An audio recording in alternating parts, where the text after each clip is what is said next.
அதாவது கவிதா வந்து கிட்ட வந்தப்போ சின்ன பொண்ணு, அதுகிட்ட இருந்த துடிப்பு, அதனுடைய ஸ்பீட், அதோட சுறுசுறுப்பு இதெல்லாம் பார்க்கும்போது ஒரு வேற லெவலுக்கு போக வேண்டிய ஆள் இங்கே இருக்கக்கூடாது அப்படின்னு நினச்சிருது உண்டு. அதுக்கப்புறம் அது ஒவ்வொரு துறையாக மாறி பத்திரிகையாளராகி, தொகுப்பாளராகி, சென்சார் போர்டு மெம்பராகி, இன்னைக்கு வந்து ஒரு தயாரிப்பாளராக வந்து நிற்கிறது வந்து ஒரு ஃபாதர் லெவலில் நான் ரொம்ப ஃபீல் பண்ணுறேன். கங்க்ராச்சுலேஷன் கவிதா. இது வந்து எல்லா பெண்களுக்கும் ஒரு இன்ஸ்பிரேஷனான ஒரு விஷயம்.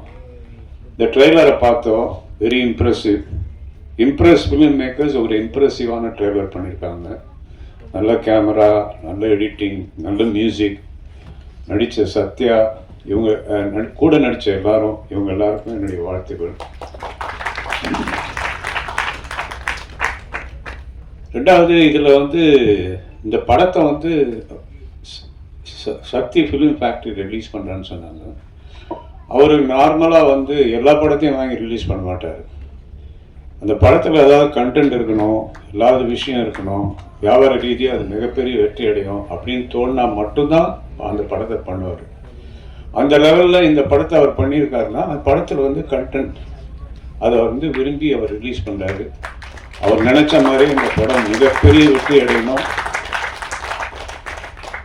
கவிதா வந்து கண்டினியூஸாக படங்கள் பண்ணணும். நிறைய பேர் கவிதா சொன்ன மாதிரி நிறைய யங்ஸ்டர்ஸ்க்கு, சின்ன தயாரிப்பாளர்களுக்கு உதவி பண்ணணுங்கிற ஒரு எண்ணம் வந்து நல்ல எண்ணம். தானு சார் இருக்காருங்க, நிறைய சின்ன ப்ரொடியூசர்ஸ்க்கெலாம் நிறைய ஹெல்ப் பண்ணுறவர். கவிதாவுக்கு சின்ன வயசில் நிறைய படங்களுக்கு தொகுப்பாளராக சான்ஸ் கொடுத்தவர்.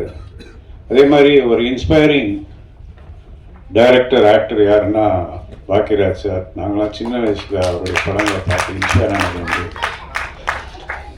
அவங்கெல்லாம் இங்கே வந்து கவிதாவுக்கு வாழ்த்த வந்திருக்காங்கன்னா கவிதா மேலே உள்ள ஒரு பிரியம். அதே மாதிரி அம்பிகா, அடுத்தது ரம்பா, இவங்கெல்லாம் வந்து கவிதாவோட ட்ராவல் பண்ண நல்ல நல்ல உள்ளங்கள். இவங்களுக்கெல்லாம் நான் தேங்க்ஸ் சொல்லிக்கிறேன். கவிதா மேலும் மேலும் நிறைய படங்கள் எடுத்து நல்ல கதைகளை, சின்ன படமாகவே எடுக்கட்டும், பெரிய படங்கள் எடுக்க வேண்டாம். அந்த படங்களை வெற்றி அடைய செய்யறதுக்கு சக்தி இருக்கு அவருக்குள்ளேயே. அந்த சக்தியை உபயோகப்படுத்தி பெரிய படங்களாக்குங்க. அப்புறம் நீங்கள் வந்திருக்கிற இடம் வந்து பத்திரிகை உலகம், அவங்க உங்களை கைவிட்டுற மாட்டாங்க. நல்லா இருக்கிற விஷயங்களை மட்டும்தான் நல்லா இருக்குன்னு எழுதுறவங்க. இந்த படம் கண்டிப்பாக நல்லா இருக்கும் அப்படிங்கிறது ஒரு நம்பிக்கை. அதை வந்து பெரிய லெவலுக்கு கொண்டு போகிறது உங்கள் கையில் இருக்குது. உங்கள் எல்லாருக்கும் நான் அட்வான்ஸ் தேங்க்ஸ் சொல்லிக்கிறேன். இந்த ஃபங்க்ஷனுக்கு என்னை அழைத்து இங்கே உங்களோடு இருக்க வைத்ததற்கு ரொம்ப மகிழ்ச்சி, நன்றி, தேங்க்யூ.